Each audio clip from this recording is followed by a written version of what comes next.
Yo. Welcome back. Welcome back to another episode of Turnover the Podcast. It's your boy AJ2K. I'm with my boy Anthony. Ant, how you feeling today, my boy? Good morning. Good morning. Sorry, Mr. Week last week. Some things was going on, but we back in full effect, man. A lot of sports is happening, and we ready to talk about it, bro. How you feeling? I'm feeling good, man. I'm feeling great. We missed out on a lot of stuff A to talk about with lot. football. A lot of stuff to talk about with football. It's dang near even more stuff to talk about with the NBA. So it's a ton to get into, man. A ton to get into right now, man. But we're gonna start off with something that you said off air about the NFL. And you brought this topic up. We didn't really discuss it, go into detail, but I want to talk about it now that you brought it up. I want to talk about true contenders in each conference in the NFL. Let me say something. Okay. Are the Bills a contender still? I think Buffalo is a contender, but I think Josh Allen got to get his stuff together, bro. I think he slightly, but I think he's slightly overrated right now. Like, I still feel like he that dude. Don't get me wrong. I still feel like Josh Allen can win a Super Bowl, can win multiple playoff games, go on a playoff run. But he got that Brett Favre in him, bro. Like, he feel like he could put the ball anywhere on the field, and it gets him in trouble, especially in crucial moments in games. You know, in that Vikings game, they came up with a stat that said that any games decided within 7, the Bills lose, and a lot of times bro, they win a lot of games because they blow teams out, but when it's tight, they struggle, and it's in large part because sometimes they defense fold when it matter most, but sometimes it be him making turnovers, throwing the ball to the other team in crucial moments in games. So I think at the moment he is a little overrated, but he was so overrated to the point where bringing him down a couple notches doesn't mean he not a Super Bowl caliber core. I still think he is Super Bowl caliber. Like, if Stafford can win, because Stafford got the same type of like gunslinger mentality. If Stafford can win, so can Josh Allen.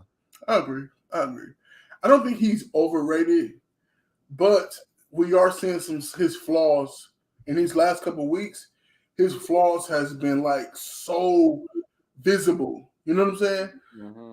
Bro, they have to beat Detroit. They play Detroit, right? Do they play Detroit this week? I thought the Giants play Detroit this week. They switched it. Let me look. No, I think they play in Detroit. In Detroit because they switched it because of the weather. Right. They have to beat Detroit. Well, they play. I think.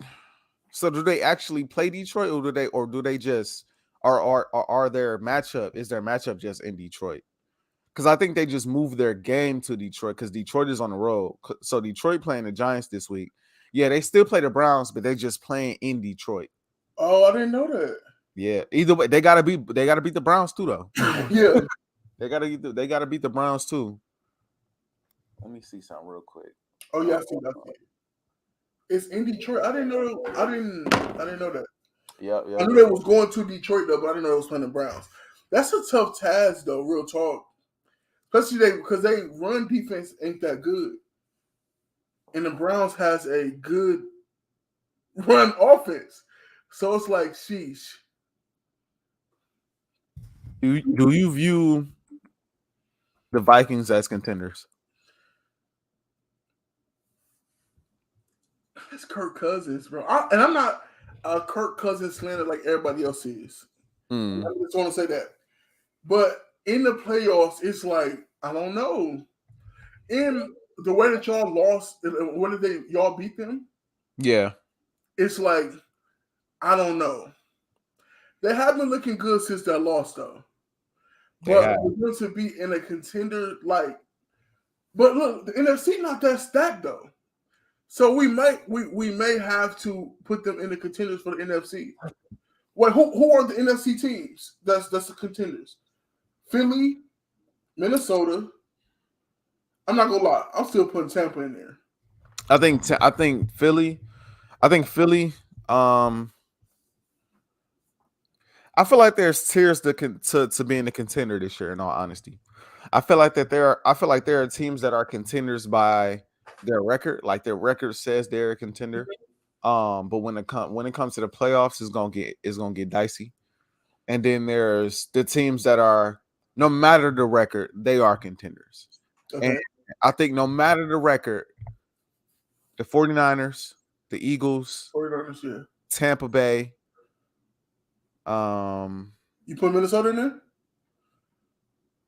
I can't, bro. I feel you. I can't, bro. Are you putting Green Bay in there? No, Green Bay not ain't gonna make the playoffs. Okay. I don't. I feel like this is the thing with Minnesota, bro.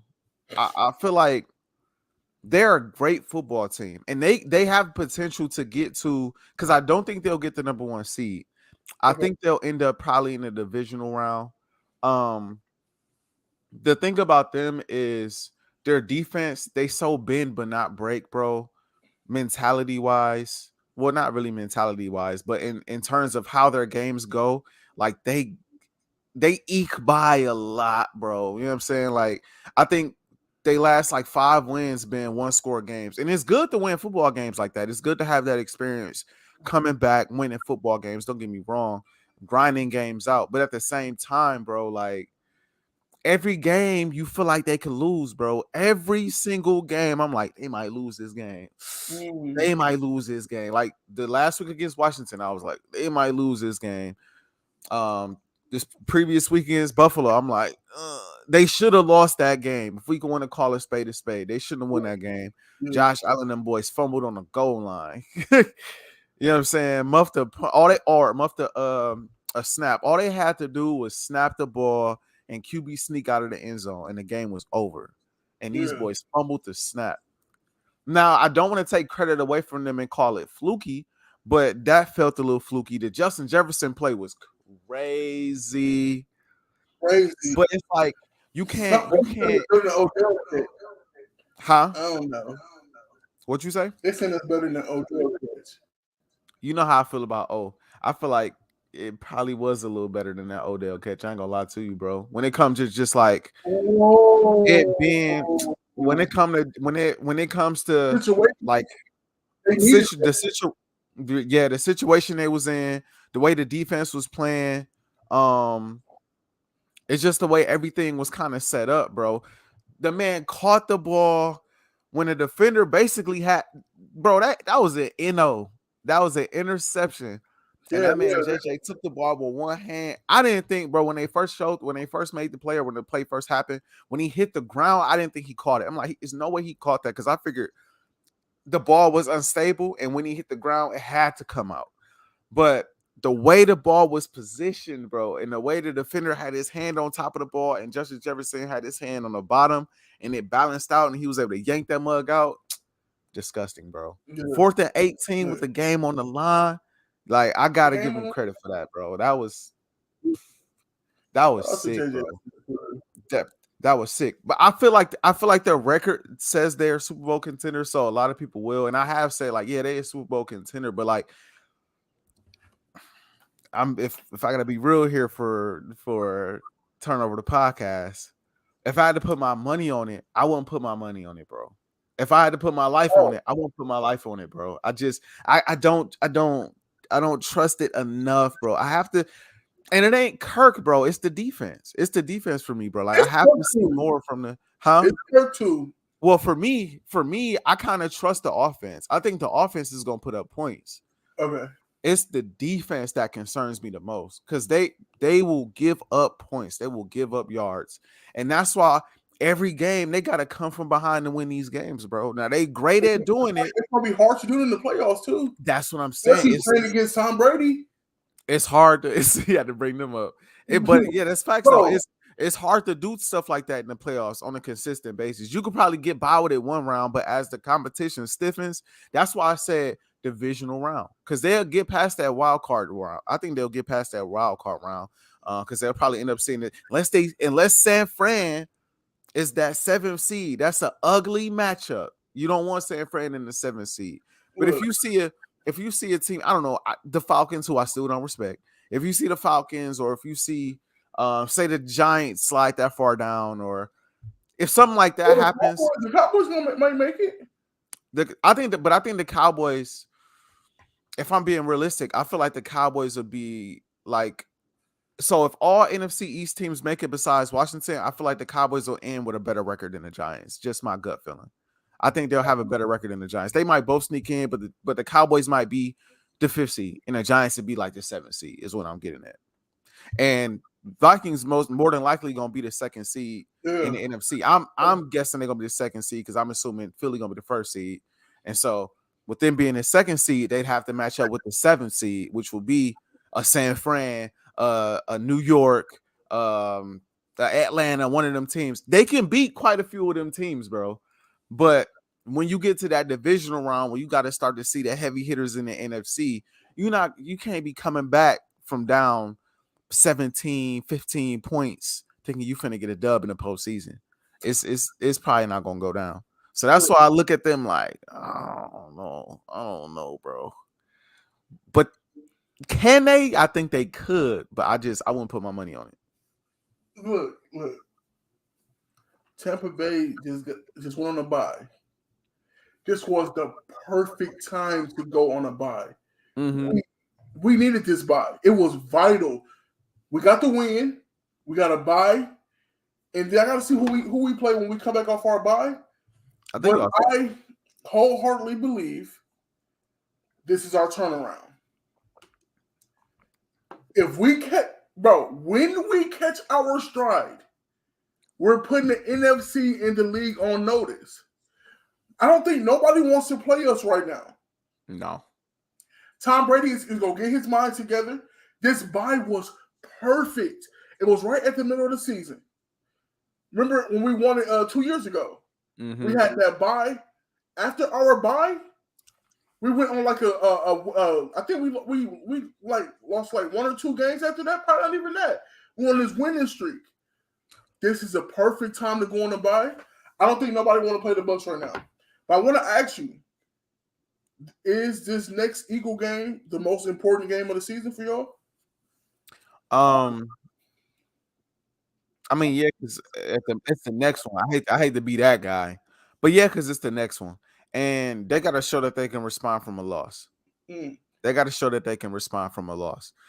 So it's important from that standpoint. You don't want to, and we was talking about this off air, you don't want to allow this to snowball, bro. You don't want this to snowball because the Vikings right there, Dallas and the Giants for the division, they right there as well. And so if this thing snowball and you all of a sudden you lose that first game to Washington, but then you turn around and you lose that game to Indianapolis, and then you turn around and you lose that game to the Packers and lose that game to now you start to get into that, okay, is y'all even going to win the division type talk? Because the Giants only got 2 losses on their record right now. The Cowboys only have 3. And as much as I trolled Dallas, 6-3 is still 6-3. That's still a good record. You know what I'm saying? 7-2 for the Giants. That's still a good record. I can't believe I'm hearing that, bro. I can't believe it. Bro, that's still, that's solid. And so they got to handle their business. I think they will. The thing that concerns me though is Jeff Saturday and how he coached.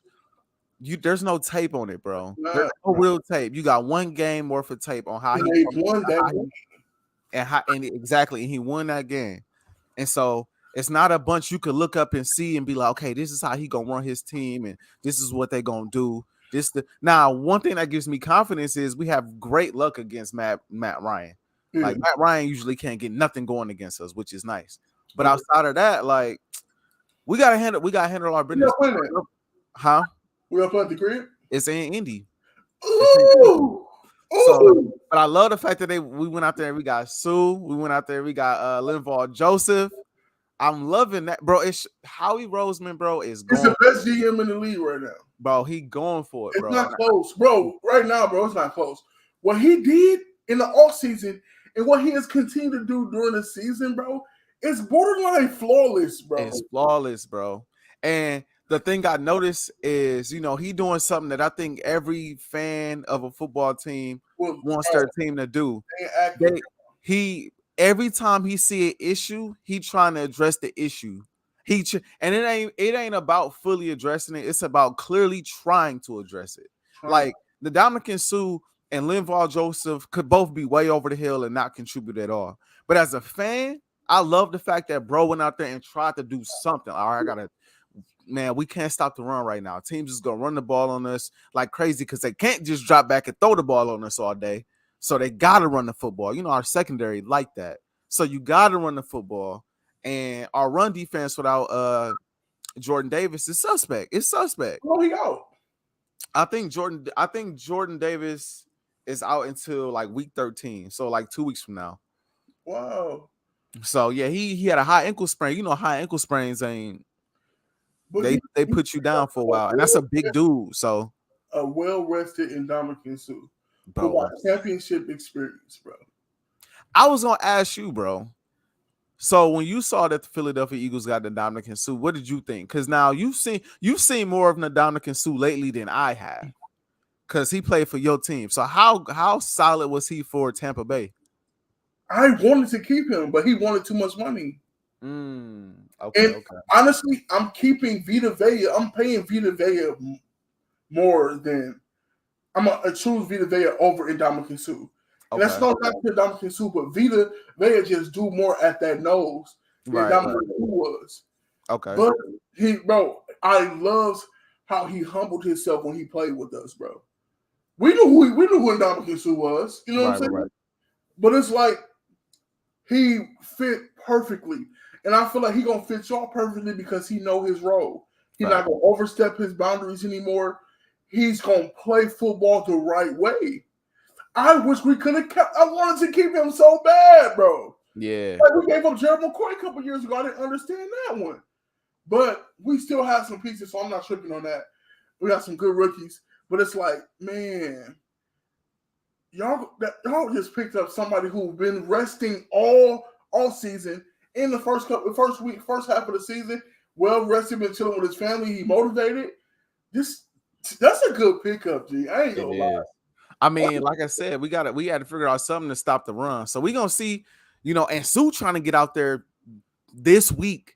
So he just got with the organization Friday, because he signed, I want to say, on Thursday. And he just got in the building on Friday. Bro trying to play this week. He said it's up to the coaching staff. I'm about to try to dive into this playbook and all of that. But I'm trying to play this week. I figured Linval gonna play this week because he's been with the team slightly longer. But I didn't think Suh was gonna play this week just off the strength of he just got with the team. Suh said, I'm trying to play now. If it come down to it, and everybody always say, ex-players always say, everybody run the same plays. And it's not rocket science with defense, bro. Yeah. It's easy to incorporate that type of player into your defense. It's more so they was talking about because I heard who did we just bring in? We brought in that defensive end from the Bears. Roquan. No, not Roquan. Why can't I think of bro name? Dude from the Bears. I think Robert Quinn. Yeah. So we brought in Robert Quinn, and the thing that he brought up, he was like, yeah, it's the same plays, but it's the terminology that you got to learn. It's the terminology, it's the stuff they say in the huddle and all of that you got to know. You can know the play all you want to, but if you don't know the terminology, you still don't really know the play. You know what I'm saying? Because you don't know what's being ran. So it's about mastering that terminology. But I would dumb it down as much as possible this week for Ndamukong Suh and Linval Joseph. Like, look, this is what we doing. Like, we stopping the run right here. Get ready. Get ready to get to the pass, or because we have to. And bro, Fletcher Cox is washed. I have to call a spade a spade. No, he's not. He's old. Flex old as a mug, bro. He's washed now. Ron hates that for him. Yeah, bro. Father Time is inevitable, bro. I ain't gonna lie, bro. Father Time is it has definitely kicked in. Huh? He a Hall of Famer? He a hood Hall of Famer for sure, though. But for sure. 100%. I think Fletcher's a Hall of, and he a Super Bowl champ too. I think I'd have to look at the numbers. I think you can make a legitimate case for Hall of Fame when it comes to Fletch, though. I think you can make that case. But right at this point, y'all should retire his jersey though for sure. Oh yeah. I think we will. But right now, he not what he used to be, and it's just nice to see our GM go out and get some pieces, bro. Because Jordan Davis such a huge piece that was helping us out. So, bro, we went from a top 5 rush defense, bro, with Jordan Davis on the field to like 28th, 29th, Never. to like 25th. So, bro, we 25th and lower. Wow. That's the impact of Jordan Davis, bro. Cause he commands so much attention. He commanded them double teams, and then Katz was just filling them gaps and getting to the passer and getting to the running backs. So they ain't got nobody. And the thing about it is, even if you double teamed Jordan Davis, he was still clogging holes. Exactly. They double teaming Fletch, and they taking Fletch out of plays, bro. They taking him out of the game. So it's like, oh my goodness. So, but when you got Sue and you got Linval and you got Jordan Davis in the fold, when Jordan Davis get back, ooh, and then you still got Javon Hargrave, who's a Pro Bowler. When Jordan Davis get back and healthy, this playoff team, bro, don't let Robert Quinn finally come into his own. This defensive line has the potential to be nuclear, bro. Nuclear.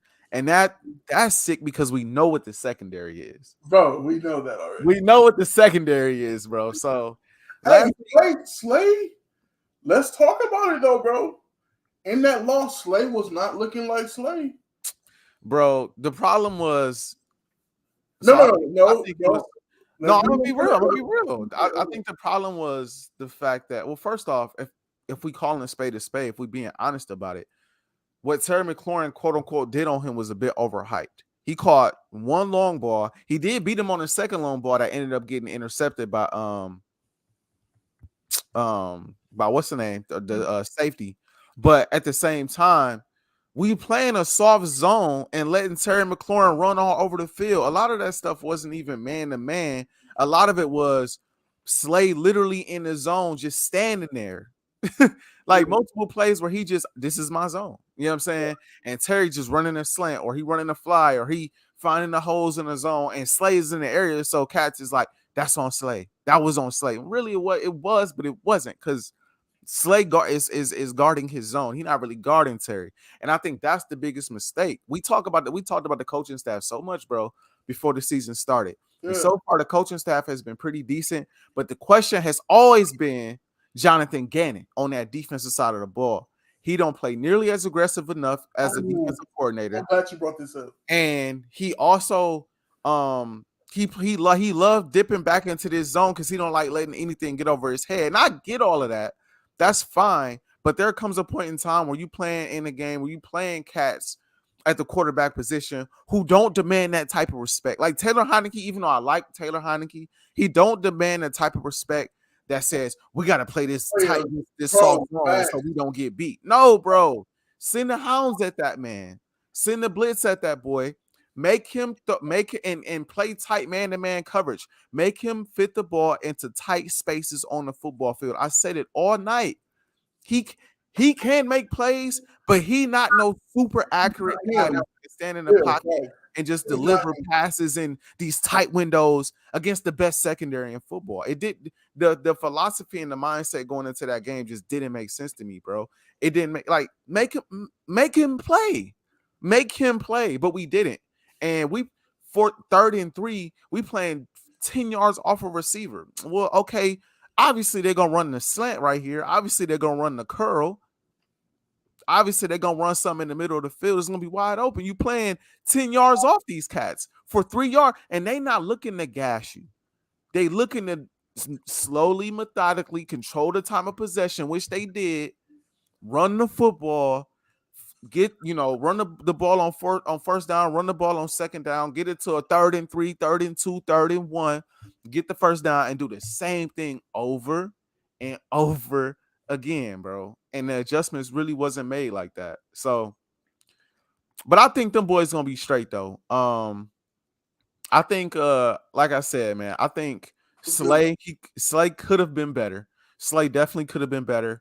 I think the defense as a whole could have been a lot better. 100%. But I think it's something that they needed. The offense let Jalen down, bro. Jalen was making plays.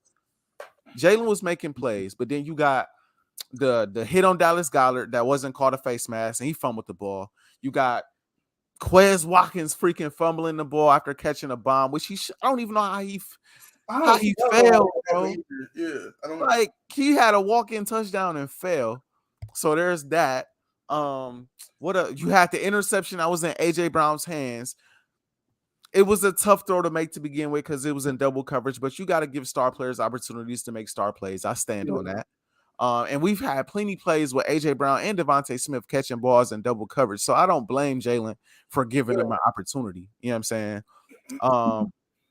It was just a weird game. Now, all of those things happened, and we was still in the game. Still got to stop up until Brandon Graham hit what Heineke late, bro. Yeah. Still got to win the game. He got to be wise in that. Come on, got to be better. You a vet, bro. You a vet, bro. Come on, bro. BG got to be smarter. He got to be smarter in that situation. I feel the same exact way, bro. So, but I think this loss is good for them overall, though. I think it's good to get that out of the way. In all honesty, get it out of the way, move forward. We got Dallas got hurt now. You know, Maddox is still out on IR. I'm about to say Jonathan Gannon. Jordan Davis is still out on IR. So we got some injuries. So Eagles fans, we got some adversity now. Everybody wants to see how we responded to adversity. We are here at that point. Okay. So we're gonna see how you know what's gonna happen though. You said what? Adversity was gonna come. Oh yeah. So we gotta see how y'all react. Facts. And I think they'll be fine. So we got the NFC predictions. Who's the best team besides? Is Kansas City the best team in the AFC? Kansas City is the best team in the NFC. Where you put? Do you fear Miami? I think Miami is number 2. I think Miami is a close 2, like borderline 1A, 1B, borderline. They are serious, bro. They shoot, but they can't shoot. They can't score back there. But their defense so iffy. Their defense is iffy, but when you got this, the thing, bro. And I was saying this about Kansas City a couple years ago. The thing about them is when you got a game changer like Tyreek Hill and a game changer like Jalen Waddle, who could just break the game open at any point. When you got game changers like that who could just break the game open, bro. You always in the game, even if the defense is giving up a ton of points. Ask the Ravens, man. Like they was up, I don't know how many points. Ravens, where is the Ravens? Where is? Well, didn't they win their last game? But look, even if they won their last game, they still not how they was in the beginning of the season. Bro, the Ravens need to. Everybody talking about Dallas need to go get Odell. The Ravens need to go get Odell, bro. The Ravens need to find a way to get Odell back. Odell in Tampa, man. No, Odell good on Tampa. Go. I want him to. Because bro? Brady's most likely done after this season. I don't care what. Oh, he is not, bro. I hope he's done with us. If he done with y'all, he done for he not playing for another football team. No, he not done, bro. He needs to be done. I think we both know he needs to be done. What? Somebody gonna whack that man. That's the only way he gonna retire. Somebody gotta dip him on his head. Bro, this man he is not retiring no time soon, bro. He said somebody gotta dip him on his head. Drop him on his head. Let that CTE arrive to him, bro. Let that concussion say what's good to him right quick. That's the only way he can retire, bro. Bro, I was saying a while ago that I feel like the only way he retired is if Tampa Bay kept sucking like how they were sucking. Because I feel like Tom Brady, the kind of dude who he has to know that he and his team don't have it no more. Last year, he, obviously he thought about or he tried to retire and all of that. But I think he ultimately came back because he still feel like they can win a Super Bowl, which they can. Yeah, we will. Can. I'm telling you. Look, but I do think I do. But I've been saying, even when what I'm saying, everybody was ready to jump off ship. I've been saying, like, bro, I still think if they can get into the playoffs, because y'all division's so sweet, if they can get in the playoffs, they gonna be dangerous. At the end of the day, you still got Tom and you still got Mike Evans, you still got the run game. You see how Julio was playing when he healthy, bro. Facts. And And you still got that defense. If you can keep them off the field as much, you still got that defense who can force turnovers, make plays, force 3-and-outs. And so, but back to Odell. I want Odell playing for a team that has a real shot at it, bro. A real shot at it this year, but beyond this year going forward. Because again, I don't know what they expect from Tom Brady going forward. I just don't personally. From Odell body though. Yeah, that's true. But at the same time, he want to play somewhere. He said himself, I want to go somewhere that I feel like home for the next couple years. Not go somewhere that's like, all right, I'm playing here on a 1-year deal. All right, then in the offseason, I'm gonna have to make another decision. Yeah. With Tampa, bro, he will have to. Yeah. He will have to. You know what I'm saying? But I feel like with the Ravens can give him a 2-3 year deal. Yeah, him and Lamar be chilling in Baltimore, going crazy. Facts. And the thing is, bro, like everybody keep talking about Dallas, and I keep on saying, like, no shade at Dallas. You can go there, you can market yourself even more. Your name would be even bigger than what it is, and you can go out there and make some plays. But they not winning no Super Bowl throwing the football, bro. The best way to the Cowboys' strong suit is very similar to Philadelphia's strong suit when you really watch them play. It's running the football. Dak can make every throw in the book. He can throw the football, even though he got 4 picks in 4 games right now. He can throw the football. He could put the ball really anywhere it needs to be placed on the football field. But you can't drop him back 40-something times a game, because if you do, that means Tony Pollard and Ezekiel Elliott ain't touching the ball like how they should be touching the ball. That 9 times out of 10 means y'all not controlling the time of possession like y'all need to, and keeping y'all defense off the field like y'all should, because low-key that defense been suspect. Odell gets over there and he adds to those problems, because now with Odell over there, you're going to want to throw the ball more. You're going to want to, you got a shiny new toy. You're going to want to see what's Odell hitting for. Yep. If Odell came to Philly, what run game? Every time I get what run game? I'm trying to see Odell catch that. I'm trying 10, 11 targets right there with AJ a game. I don't care. Yeah, Devontae has to request a trade or something. It's over. You said what? Devontae just gonna have to request a trade or something. Bro, at that point. At this point, because his touches was already complaining the first 2 games. So well, he wasn't complaining, but everybody noticed that he wasn't really touching that mud like that. And you know, Tay my dude, so don't go there, right? Yeah, no, bro. I like Tay. But if you have a chance to get Odell, Tay, I know you got a young career, my boy. But those stats gonna have to take a little hit right quick. Yeah. It would really be Quez that would take the biggest hit. Like Quez would then go to the bench at that point. Yeah. Quez would then go to the bench. But in the AFC, as far as contenders are concerned, I feel like Buffalo's still a contender. Yeah. I feel like the Chiefs are a contender. I think that Dolphins, like we said, the Dolphins are a contender. I think. What? Who? I know you're gonna say. I think the Jets are contenders, bro. I think the Jets are contenders. It sucks that they lost Bryce Hall. I forget how to pronounce his name. For the season, because if they kept him, that run game will still be sick.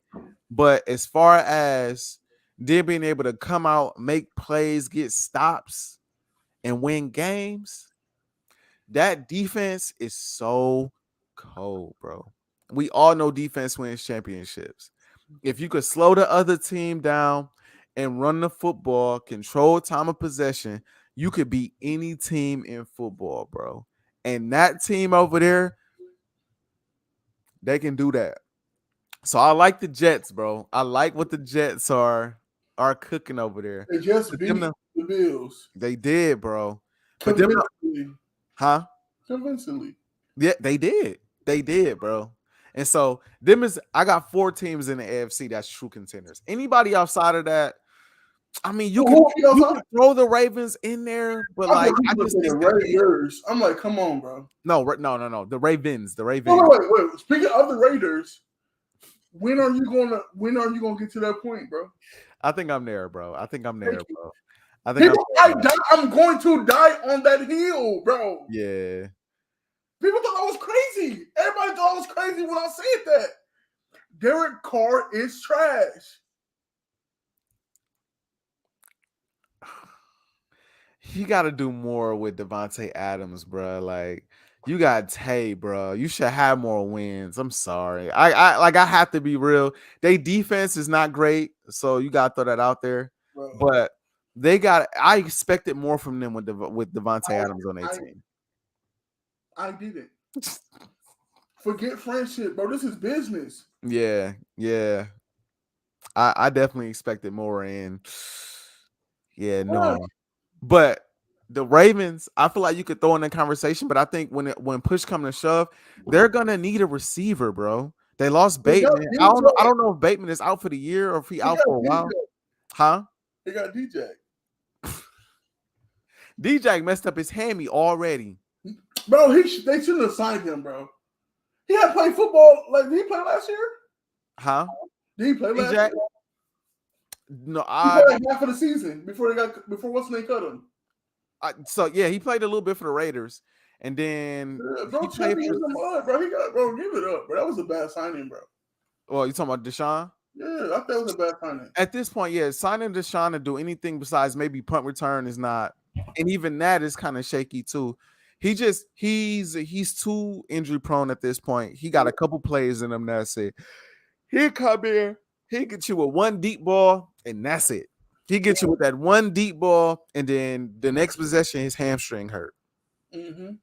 So they need a receiver over there. They need a receiver over there in Baltimore for me to be like they true contenders, because without a receiver, it's gonna be tough to make it in the AFC, where you're gonna have to score some points, and you got some defenses out there that's gonna force you to put the ball in the air, not gonna give you a ton of yards on the ground. You gotta be able to throw the ball, and I'm confident in Lamar's ability to throw the ball. I'm not confident in his receivers to catch the ball or get open, and that's their biggest problem, which is why I can't consider them a contender. But if they go get Odell, and it's the same Odell of last year where he came to the Rams and was balling out, because I said this last year, bro, and I'll say it again this year. If we see the same Odell that we saw last year coming off that ACL injury, bro, Odell can still be a number one receiver in his league, bro. 100%. He can still be a number one receiver. It's just his body, bro. It's just his body. Bro. Yes, bro. Yes. But talent-wise, bro, I'm taking him over a lot. Ain't 5 people better than him if his body right there. If his body good, ain't 5 better, bro. Oh, that's kind of debatable. If his body is good, there's not 5 receivers better than Odell. It might be like 6. Who? I probably have him at like 7. Who? I got Justin Jefferson. I got D-Hop.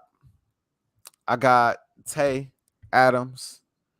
I got Tyreek Hill. Who am I missing? I know I'm missing a big name. Let's see. Tay Adams, Tyreek Hill. Who am I missing? I know I'm missing somebody, bro. Oh, Cooper Kupp. Come on, bro. Cooper Kupp is better than him, bro. Gotta be. Gotta call his yes, he is, bro. Yes, he is, bro. Cooper Kupp is a better, more consistent option out there, bro. So I think he come in at 5. Odell probably 6. I feel like I'm missing somebody, but probably 6. I ain't gonna lie. Odell probably 6. I feel like I'm missing somebody big.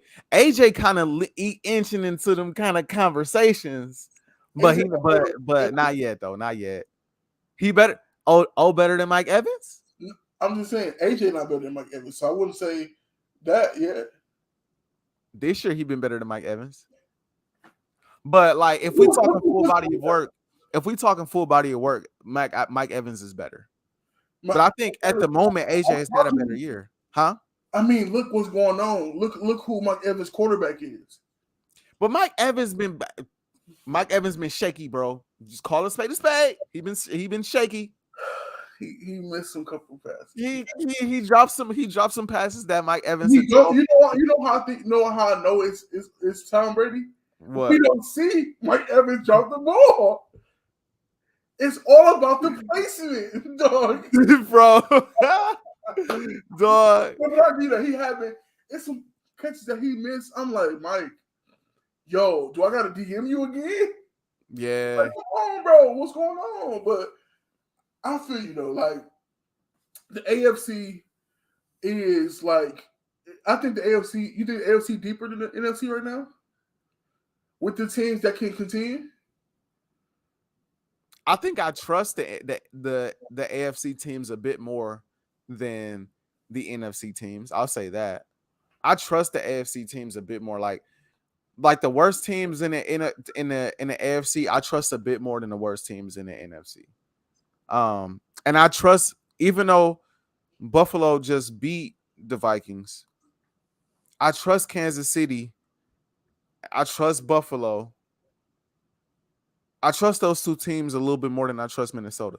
I don't know if I'll say the Dolphins I trust more than Minnesota, but I trust them two teams for sure a bit more than I trust Minnesota.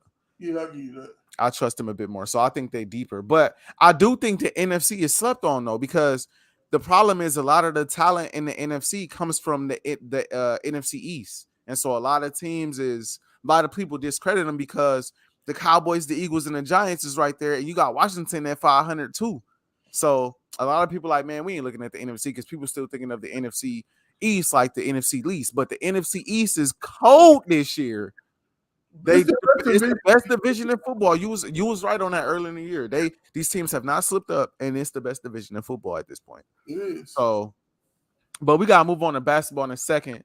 I want us to get to week 11, and we're not gonna obviously go down every game, but any games that stand out to you that you looking forward to seeing the outcome of. What's game of the week to you? What's game of the week? Let me look.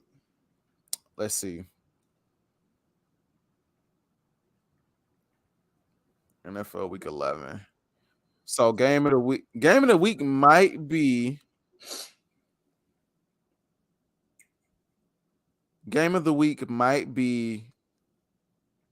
the best game is Dallas and Minnesota. Easily, I feel like.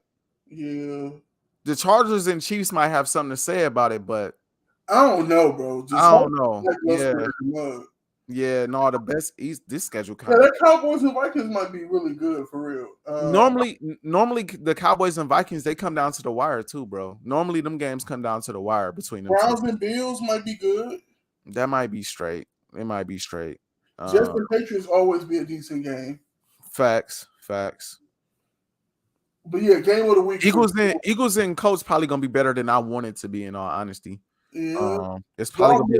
Y'all really need this game, bro. I feel like we do too. And I feel like we'll get it. But I do feel like the Colts gonna give us a fight, though. Oh, run for your money. I feel like the Colts gonna give us a fight, bro. What I would love is for us to come out there and smash the Colts. That's what I would love. Of course, in a perfect world, man. But Just Saturday gonna have something to say about that. You said who is? Just Saturday? Yeah, I know.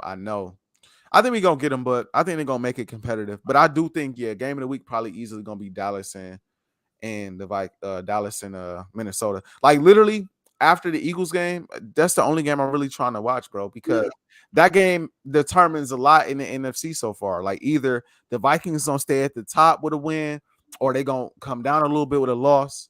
The Cowboys, either they gonna advance a little bit in the standings with a win, or they gonna come down. They're gonna really kind of cement themselves in that third place in the division.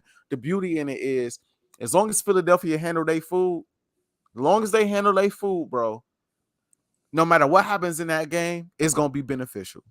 Either you're gonna knock the Vikings down a notch, or you're gonna knock the Cowboys back even further in the division. Lovely, but they gotta handle their food first.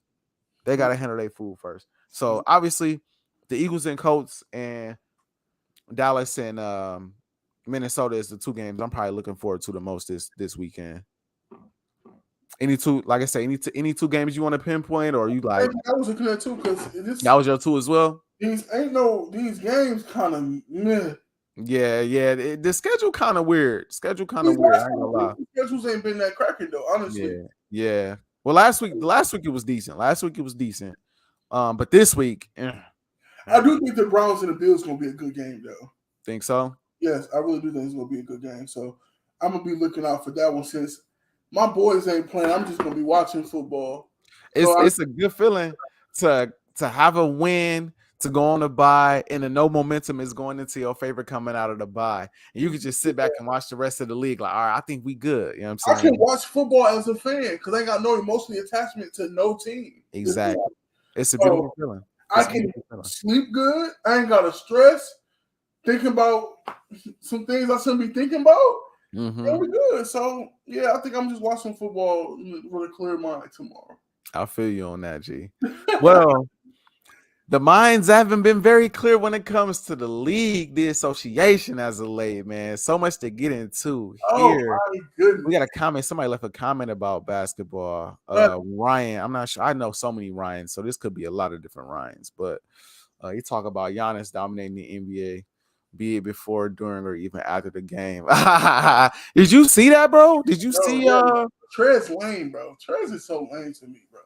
Yeah, I mean, I kind of get what he was trying to do, but I mean, I know, like, no. But I found it funny, bro, because I ain't seen Giannis get that aggressive with nobody like that. Dog, push that ladder down. Bro, I'm practicing these free throws.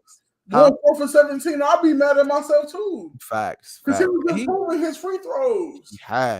He has. Giannis has been a pretty decent free throw shooter over the, he's improved over the years, I would say, at shooting free throws. So for him to be so suspect, finals to close it out. So I know he was salty about missing them free throws, bro. I know he was, but I don't want, because we know the Bucks are the Bucks, right? I know the Bucks is gonna be right there. I think they're gonna come out of the East. I really do. I think they'll end up winning the East. I think there'll be some teams that have something to say. Boston will have something to say. Cleveland will have something to say. Maybe Brooklyn will have something to say. Let's talk about it. Let's talk about Brooklyn real quick. Okay, look. Okay. Let me holler at y'all real quick. So look, KD has some words to say about his team. Look who I'm playing with. I'm playing with Royce O'Neal, Nicholas Claxton, Sumner, who was a promising young cat. But look, y'all expect me to be Superman. That's why I wanted to be traded. Okay? Of course. I don't care what nobody say. I said this off air to you. KD gave Brooklyn his all since he's been there. Of course, sometimes his feet is too big. That God made him like that. His feet too big. He couldn't get the three. Last year, he had them number one in the East on a 13-game win streak with this same young team. Right. He got hurt. Life is life. He got hurt. James Harden took over the team. They lost 13 in a row. Facts. Game 7, James Harden got traded. Kyrie was being Malcolm X. They get Ben Simmons. Ben Simmons going through a lot mentally.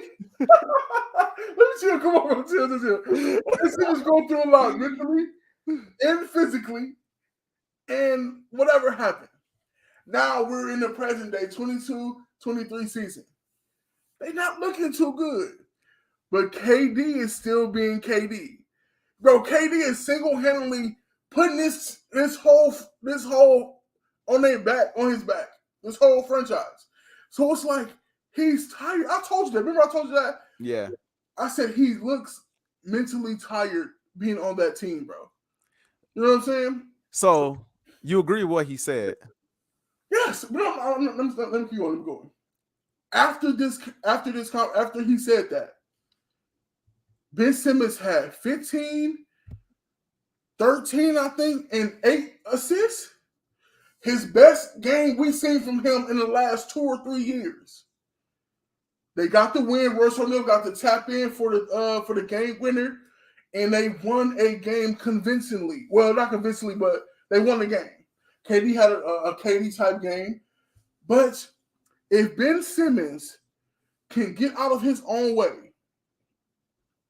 let KD steer the ship, because KD can take the back seat, let you be the point guard. Kyrie's supposed to play tomorrow.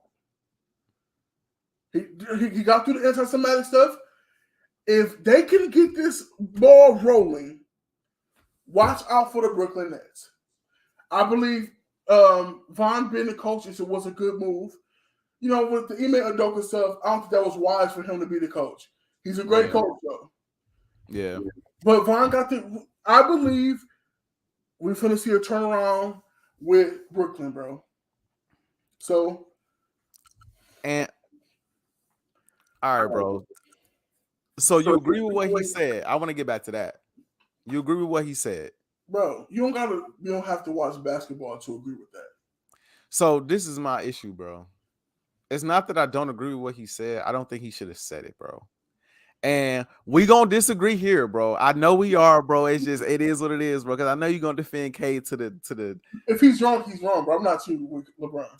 You gonna defend K to the end, bro, and I respect it. I respect it, bro. But like, I just feel like, bro, at the end of the day, like, yeah, we can all see that. We can all see your team not the best, and it looked like a bad situation at the moment with Kyrie not playing and you not having a lot of talent to work with. But it's just some stuff as the leader of the basketball team that you don't say, bro. Some stuff you just don't say, bro. And for him to just basically come out and be like, yo, look at this team.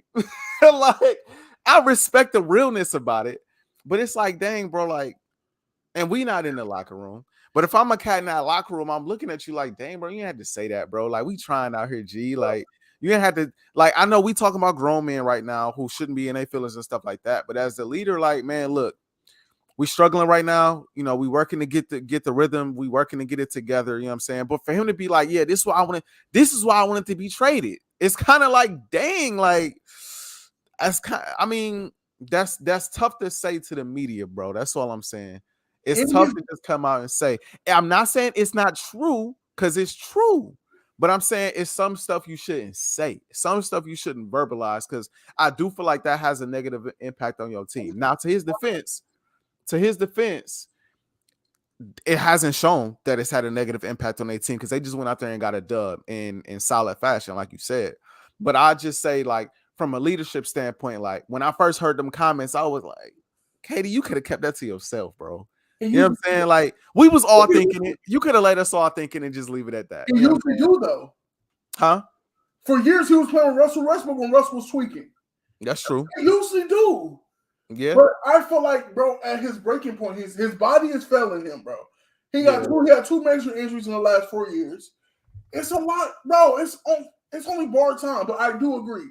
I don't like public bashment. I don't like public. I don't like that. Like when Cat did it with Ant, I don't like that type of stuff. Excuse me. We're man. Let's talk. Let's talk. Yeah. You know what I'm saying? So, but this may be the turnaround. It may be. Maybe. Because, like you said, we're starting to see not a basketball. We're starting to see Ben Simmons kind of finally coming to his own. He's starting to get comfortable. And maybe Kyrie was right. Maybe all he needed was just a bit more time to get comfortable and get used to being back in the league again. Because missing a year of basketball is missing a year of basketball. Yeah. Especially at the professional level, you're not trying to miss a whole year of hoop, bro. And so him getting back in rhythm, getting back in shape, he's starting to look like his old self again. He's actually taking layups, bro. Bro, and yeah, bro, like, bro, he looking like he's starting to look like his old self, bro. And if they can get that consistently, then that can be what we getting from K. Yeah, you know who I am, and you know who you getting from. You know, you ugly, bro. And we know what we getting from Kyrie too, for the most part. You know what I'm saying? When he on the floor, you know what you're gonna get from Kyrie too. So it's definitely some potential there. It's still early too, so they got time to, you know, get their record back to 500 and then get their record above and make a run. But Ben Simmons is the key right now, bro, because you know what you're gonna get from K. You know what you're gonna get from most of the other players on the roster. The 3 stars on this team gonna have to really step up and be good. That's Ben Simmons. That's, you know, Kevin Durant, and that's Kyrie. And a lot of it again is gonna ride on Ben, because you know what you're gonna get from the others. So Ben, it come down to defense, it come down to running the offense, it come down to taking the easy shots, the layups. Take the easy shots. Take the easy shots, bro. Ben can average 15 just off easy buckets alone. Off plays in rack action.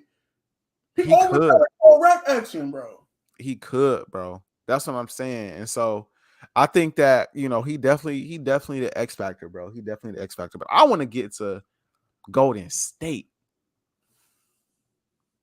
Well, I was just talking about this last night. I don't think they're in a pickle like everybody else think they are. I don't think it's any. It may be some little stuff between Draymond and what's in Jordan Poole where they just over. You know what I'm saying? That stuff gonna affect you. What happened? Yeah. Him getting clubbed is gonna happen. That's gonna affect them. But this is what it was. It's coaching. Steve Kerr wasn't incorporating the young cats right. And we've seen Wiseman, the effect negatively to Wiseman. You got a great young core.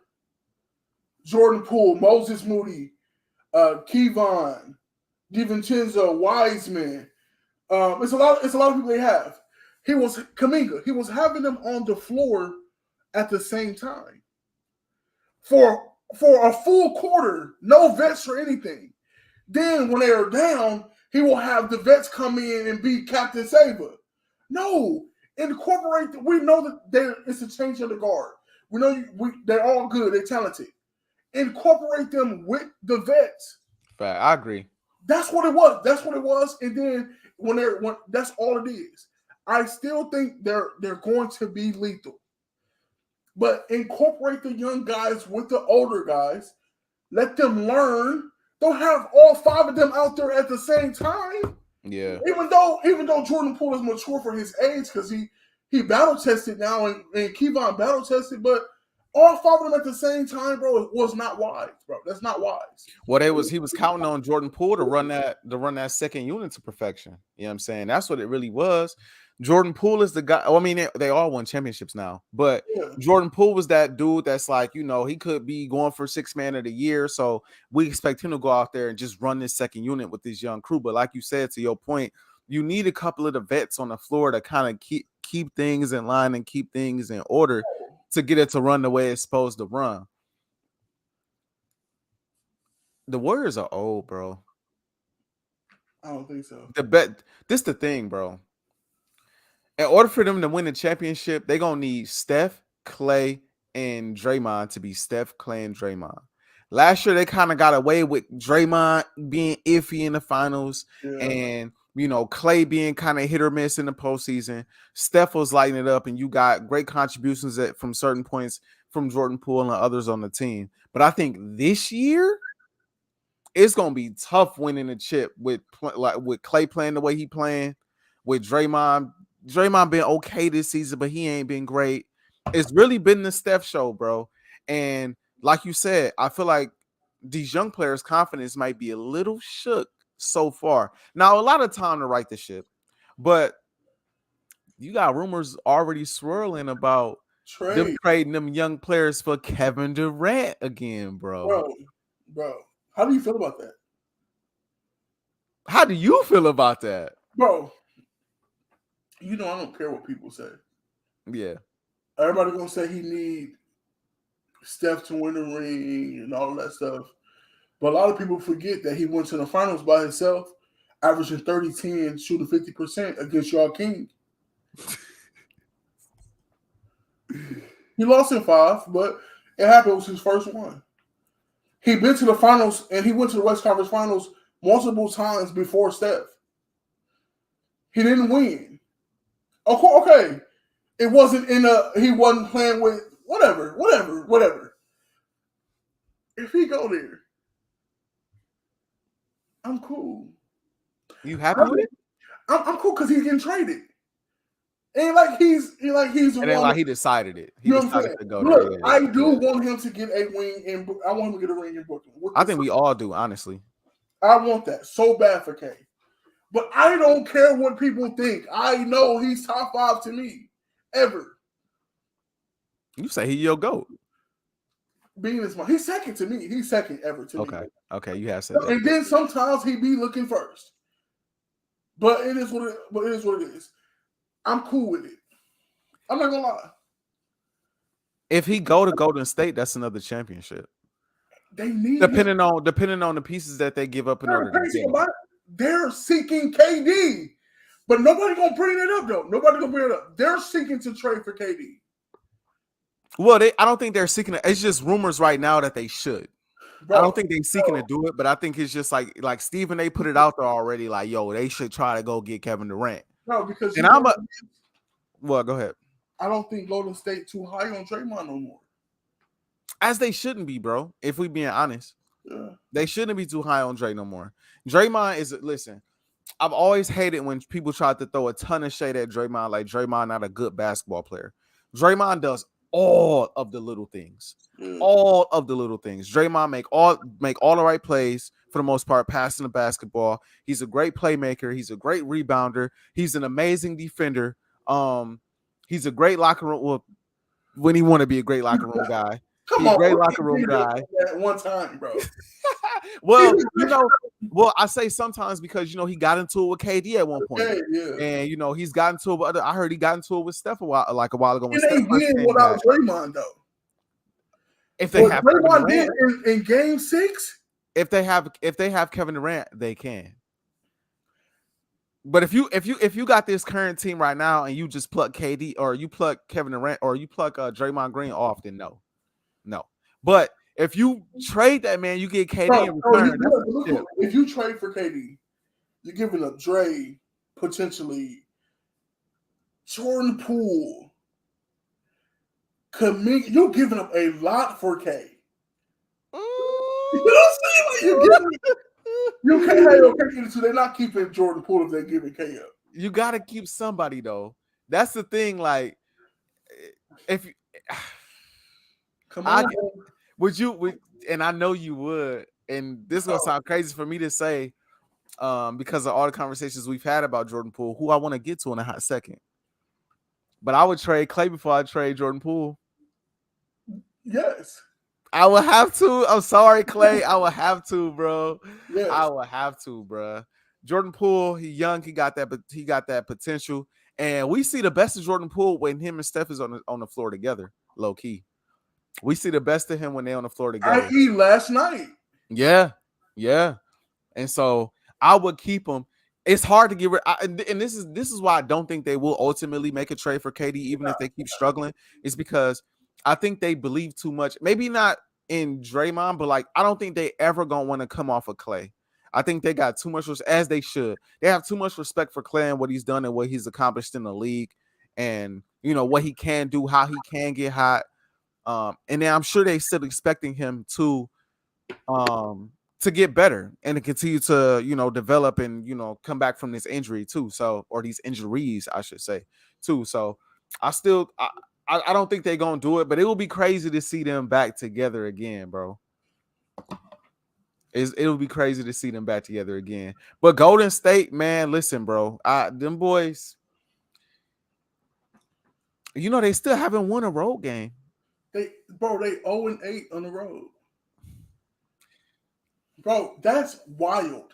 Bro, I don't. It's early, bro, but it's feeling different this year.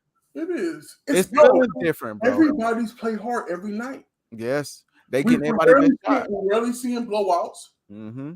Everybody's playing hard. There's so much talent in the league, and nobody's scared of nobody. There's no dominant team right now. That's facts. I love that, bro. That's facts. Teams are looking good, of course, but across the board, it's a lot of dominant. It's a lot of ball being played, bro. I'm loving that, bro. I'm loving that. Yeah, I'd have to agree. I want to say, bro, Anthony Davis finally playing like how I wanted him to play, bro.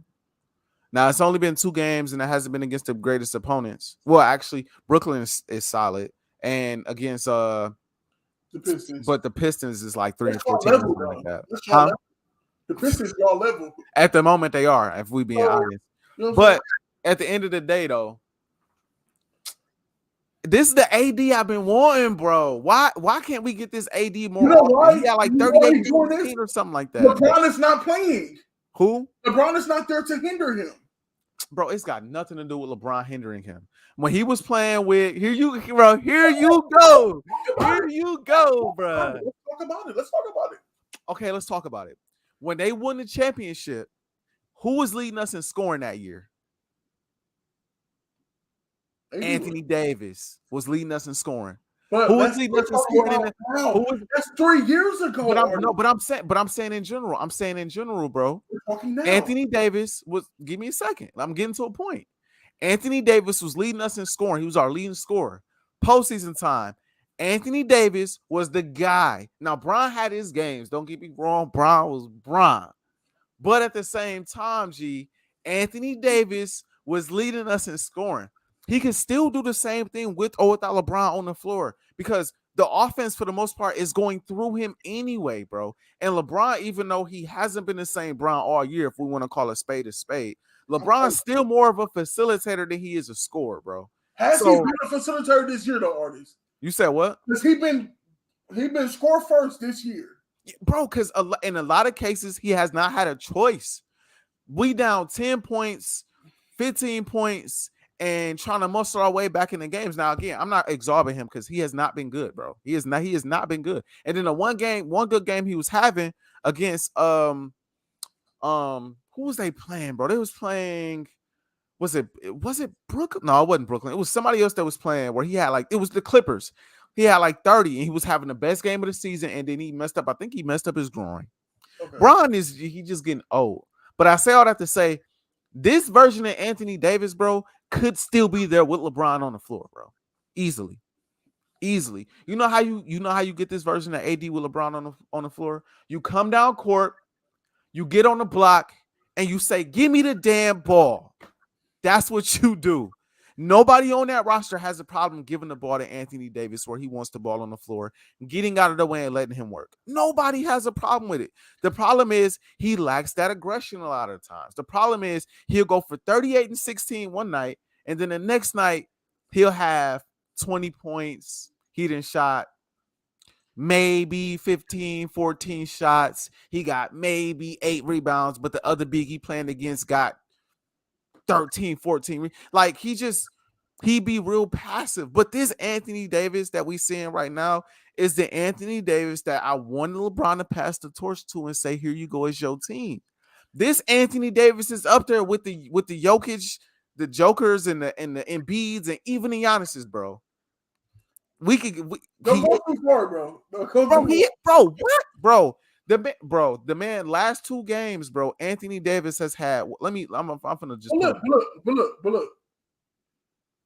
This is going against Nicholas Claxton, and I don't even know who else the big was. 37. But look, 37, bro. And he had against them 4, bro. Bro, he had 30. The last time we see him healthy against Giannis, he had AD looking like me, bro. But he had 37 and 18, bro. Last night. And then against Brooklyn. Against Claxton. And then last night he had 38 and 16. Now listen, you can say that he can't put up these exact numbers against guys like Giannis and this, that, and the third. That's fine. But if you could get 38 and 16 one night, you can't tell me the next night against Giannis or against better competition, you can't go and get 30 and 10. We just seen Giannis and Embiid duel last night.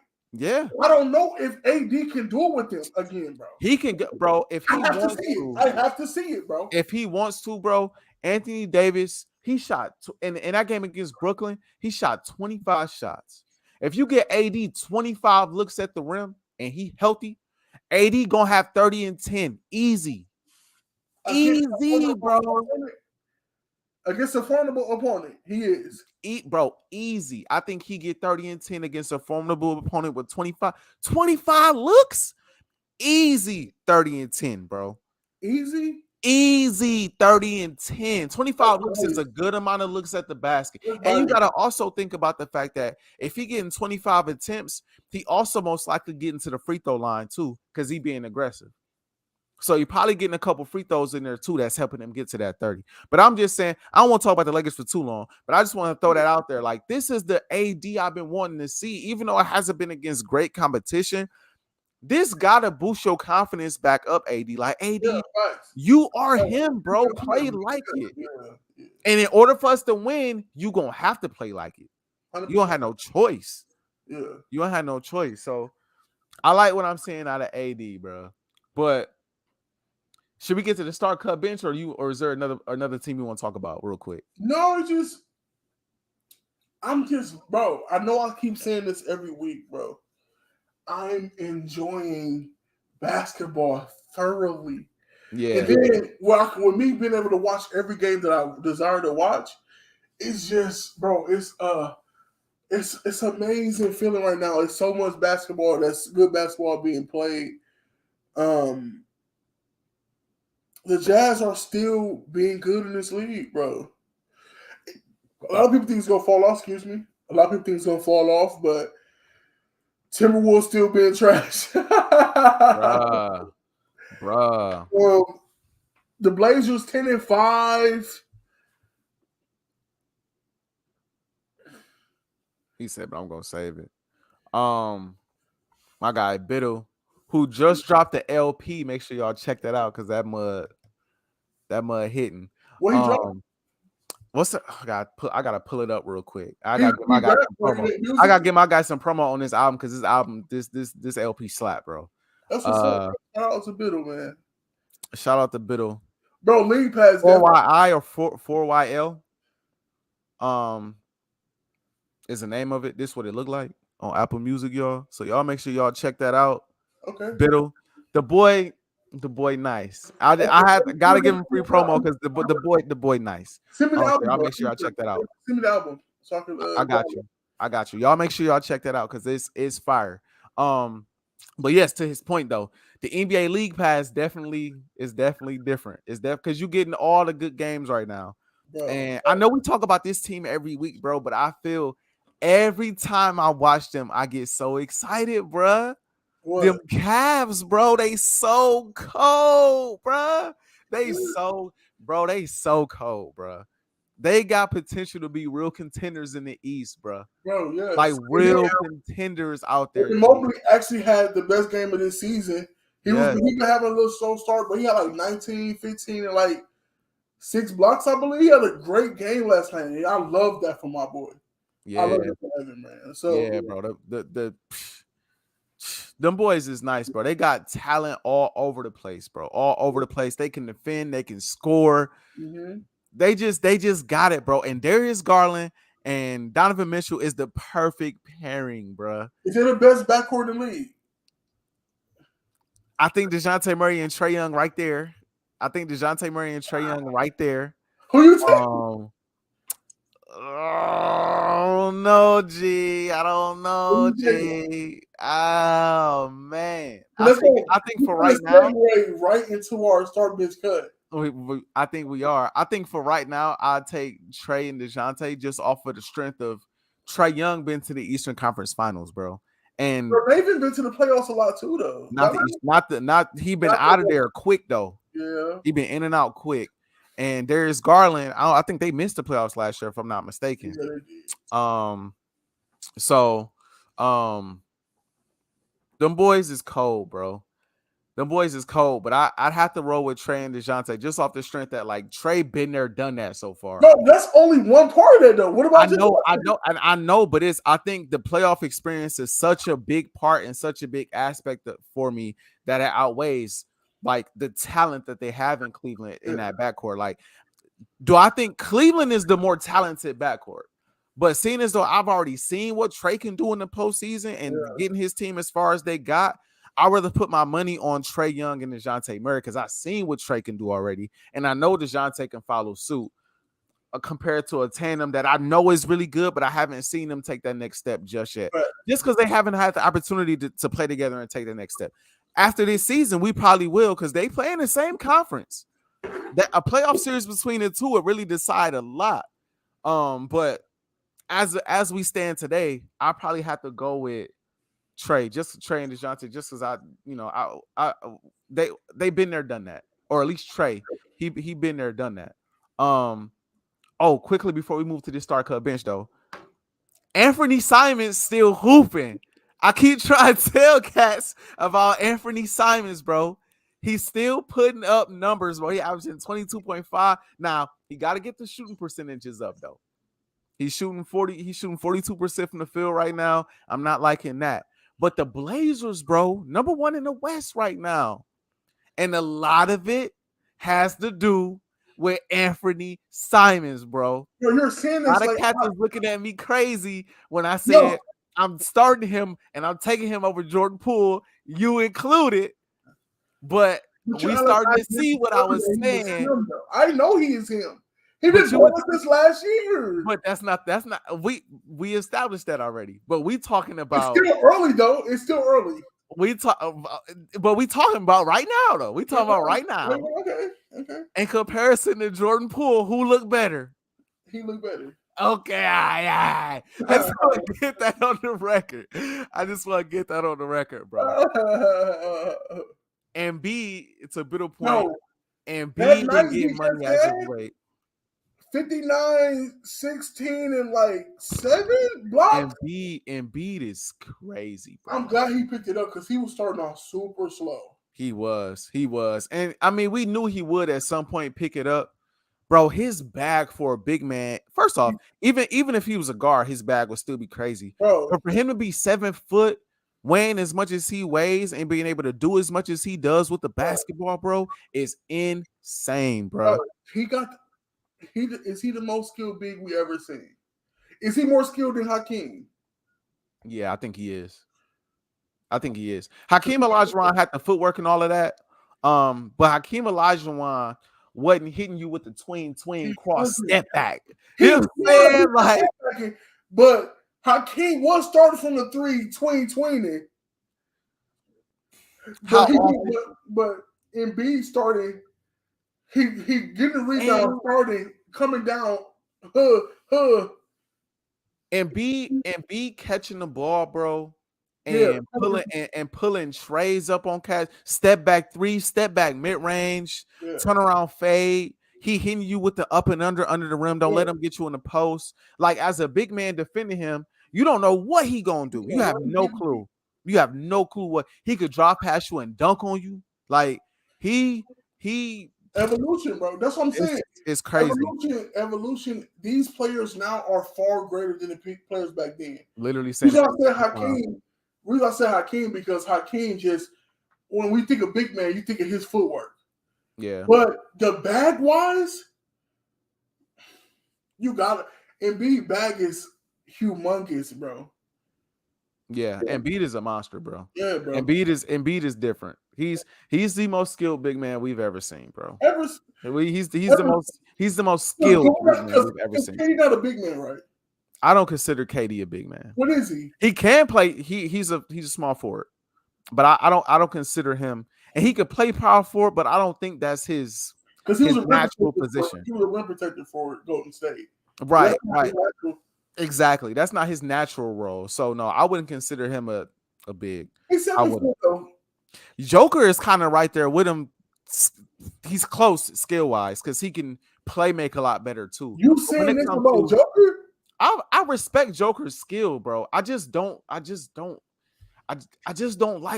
It's weird, bro. I don't like watching him play like that, bro. Like he's not that entertaining to me. He just seems so like clunky and like clumsy out there to me, and just kind of just like shooting the ball all behind his head and all that. Like I'm just not a fan.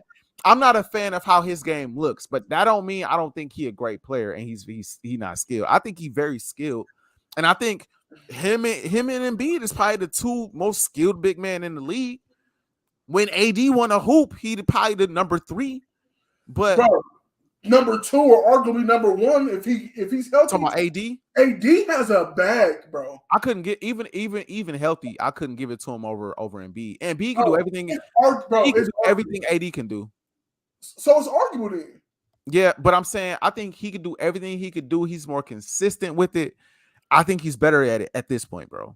So I would give the nod to Embiid. A healthy AD in the Pelicans AD. Well, I mean, come on. I'm just saying that bag was, bro. Yes, but I've seen at this. Huh? I'm going to say, since we're speaking on bigs, I was going to bring somebody up. Let me say this before you get to that. I've seen Embiid do what he's doing just more often, more frequently, and it looks so fluid, bro. It looks like Kobe as a big, bro.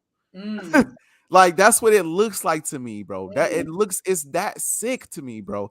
The man literally hitting cats with the pull up or turn around fade, dribble, get to your spot, pull up, like step back, spin, step through. And it's a different move every time. He catch the ball at the elbow, jab, pull up. Like, golly. His touch is insane. Yeah. I think there's Embiid.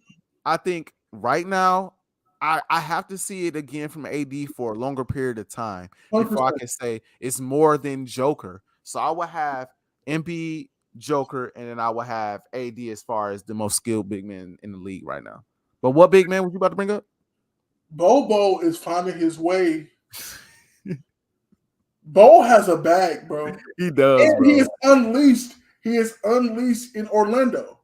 Yeah. He had a good game, I think 2 nights ago, 26-13, and he was shooting 50%. All he needed is a chance, bro. Yeah. All he needed was a chance, bro. We can't say Victor yet. I asked my guy this. My guy, Dre, he ain't even in here right now. I asked him, I said, who better, Victor or Bobo? Because they have the same skill set. He said he'd take Victor because Victor confidence. Victor confidence is like, I'm the best to touch this ball. Facts. Bo confidence been hindered a little bit because he came off the bench and whatever's with that. Cats ain't give him a chance. But when Victor touched this league, if he can stay healthy, bro, look. I agree. But Bobo right now, with him being unleashed, Paulo been kind of hurt a little bit. Man, bro. Bobo looking good, bro. Bobo Euro stepping. This man his legs is longer than my body, bro. Facts, though. I'm 6'5". He's Euro stepping hood. He can shoot. Bobo, I'm so happy my boy Bobo is getting a chance, bro. Yeah.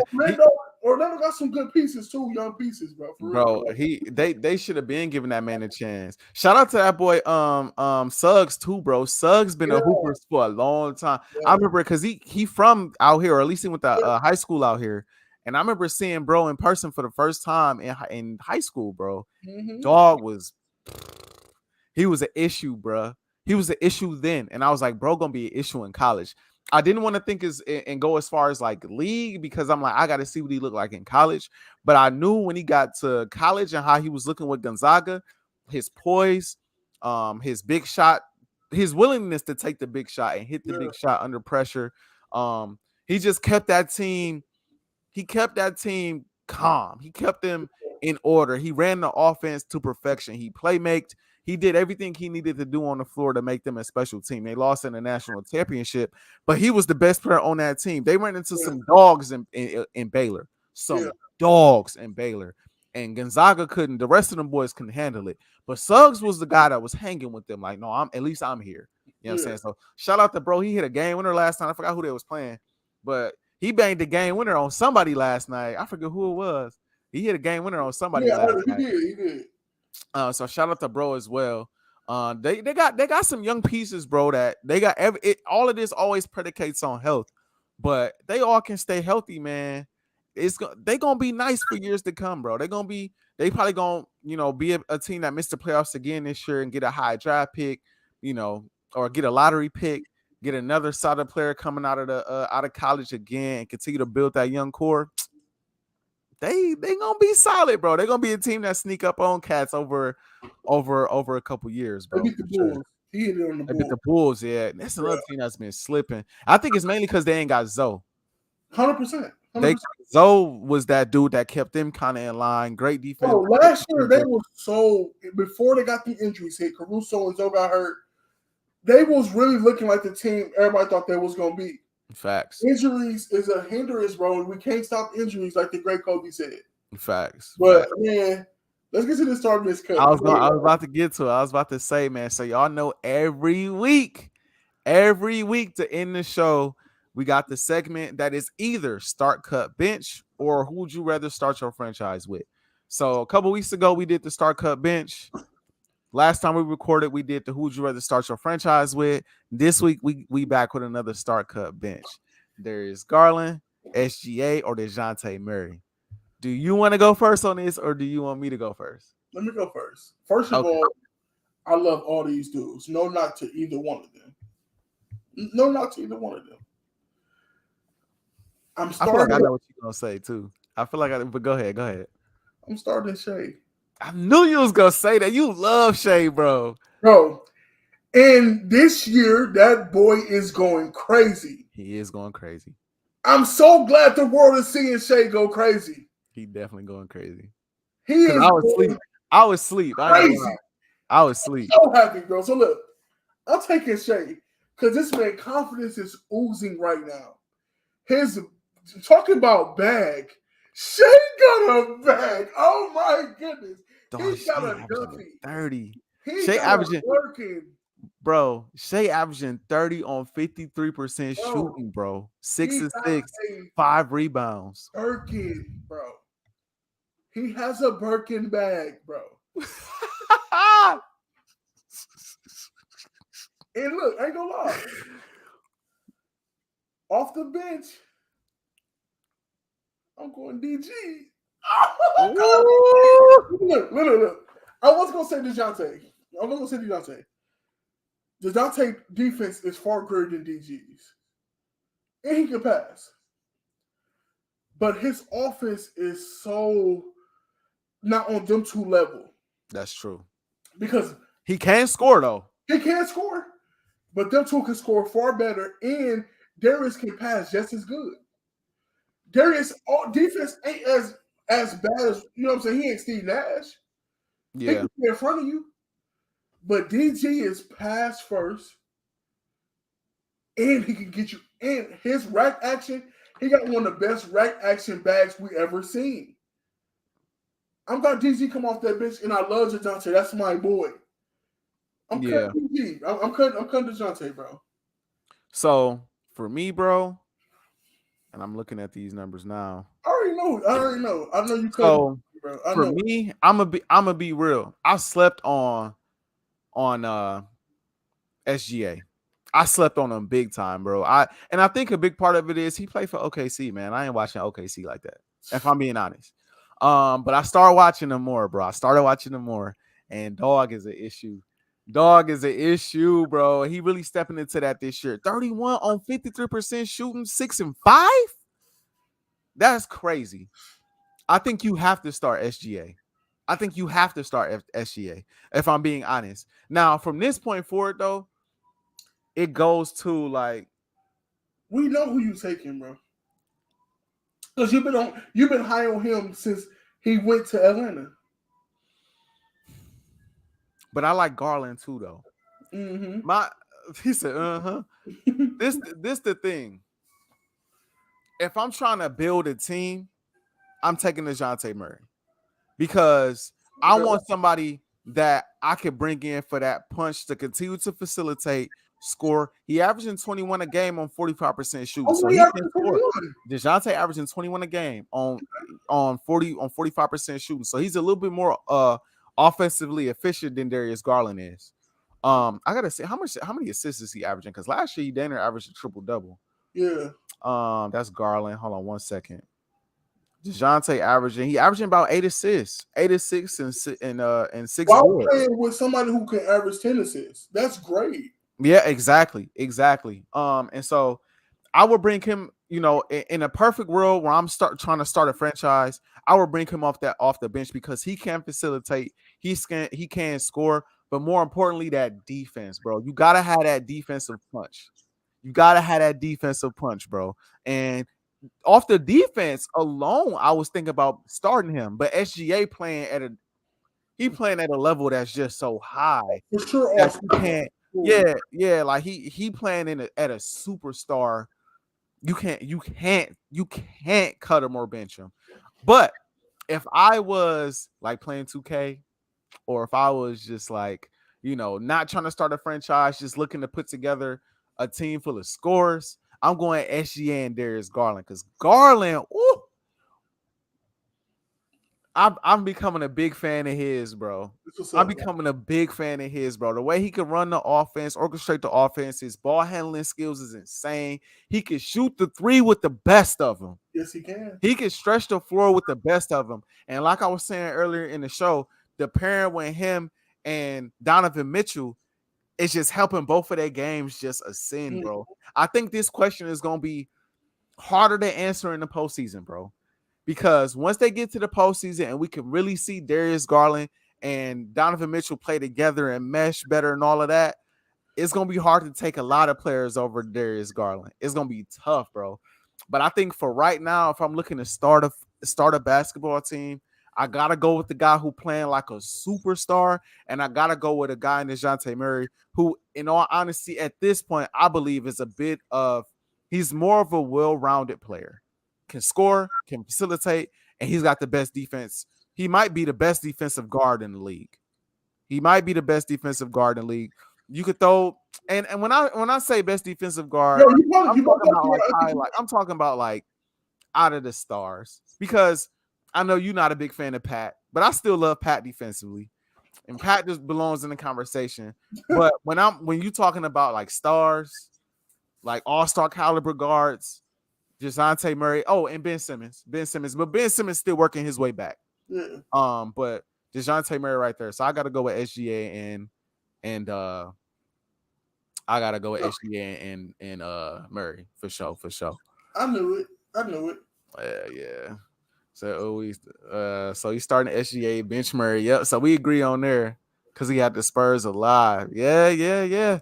Cutting Darius Garland hurts so much because the boy's so nice. Bro, DG. The boy's so nice, bro. Oh, Drew Holiday. Yeah, Drew is a good. Yeah. And that's what I was saying. That's what I'm saying. Like, if we was playing 2K, like, so me and my homies used to do this thing. This is kind of like a little sidebar story. Me and my homies used to do this thing where we used to do like these fantasy drafts, bro. No, Taz be doing that. Yeah, crack, bro. It cracked. We put together like throw in like the best players of all time or whatever, and you just draft and you pick whatever team you want to run with, and then you just draft the best team or the best players that you want to your roster and run a franchise. And a lot of times, you know, whoever you running with, we pick the same teams within the same division, like the Lakers, the Clippers. Phoenix, I think, is in the same division, if I'm not mistaken. Can't remember off the top of my head. But basically, yeah, start a franchise, 3-4 of us, and we all run at each other. And that's why I say if this was 2K, I'm taking Garland because I just can't pass up on that offensive punch, bro. Coming off the bench. I can't pass on the bag, on the playmaking, on the 3-point shot. But if I'm starting a team, I gotta have that defense, bro. I gotta have that defense. So for sure. He said, me too. Yeah, bro. It cracked. If y'all never did that, to whoever else is watching, if y'all never did that, bro, try it out, bro. That helps elevate 2K to another level, in my opinion, low key, because that's when you get a really good feel for the game. You get to play with all the stars. You put all the stars on one team. Well, not on one team, but you draft all these players, and you know all the stars are within these 4 teams, and y'all just battling it out, bro. It cracked, bro. I'd have had teams with. We got Kobe, Mac, and Kawhi on the same team, going crazy, playing against a team with like LeBron, VC, and like Prime Ray Allen. Like, it go hard. It definitely go hard. It's definitely fire. I never tried it. It cracked, bro. It definitely cracked. And obviously, you know, we do the regular play now stuff too, but the fantasy drafts be hitting. They definitely be hitting. But yeah, man. You got anything else to add to the show, man? No, I mean, I appreciate y'all coming through, man. You know, last week we had to take a little break. Black Panther was out. You know, just spend some time. But you know, we back this week. So I appreciate everybody that came through, man. I ain't gonna lie. Facts. Cortez, bro. You could do it on Madden. I've been trying to figure out how to do it on Madden for the longest. I didn't know you could do it. You could do a fantasy draft on Madden. I never knew. Well, Cortez a bot, bro, so he know how to do all that, bro. That's funny as a mud, bro. Cortez, I'm gonna have to hit you up and ask you how you do that, bro, on Madden, because I've always been wanting to do that on Madden and never could figure out how to do it. So definitely got to link up and figure that out. He said, "Wow." But this episode it's been fun, man. It's been a pleasure. I feel like this has been a solid. It's been one of my favorite ones so far, man. I feel like we had some real good conversation, real good topic starters. Again, thank y'all for tuning in to the episode. You know, this is a every week thing. We starting to kind of change the times up a little bit to see what times work best for everybody. What times work best for us? He said, Anna Cluck. Trying to see what times work best for everybody. You know what I'm saying? See how we get the most views and the most interactions, and then see because me, I'm not an early bird, man. If it was up to me, we'd be starting at 12 every day. But if it was up to Ant, we'd be starting at 10 every day. So we'd be starting at 8 or 9. I think that's on a Saturday. Ain't nobody getting up that early. Ain't nobody getting up that early. That's like getting up for work. But we gonna figure out a good time. But just know every Saturday we coming with it. We might mix it in Thursday or something like that. You never know. So y'all stay tuned, man. But for now, your boys is signing off, man. We catch y'all on the next episode of Turnover the Podcast. See y'all later, man. All right, y'all.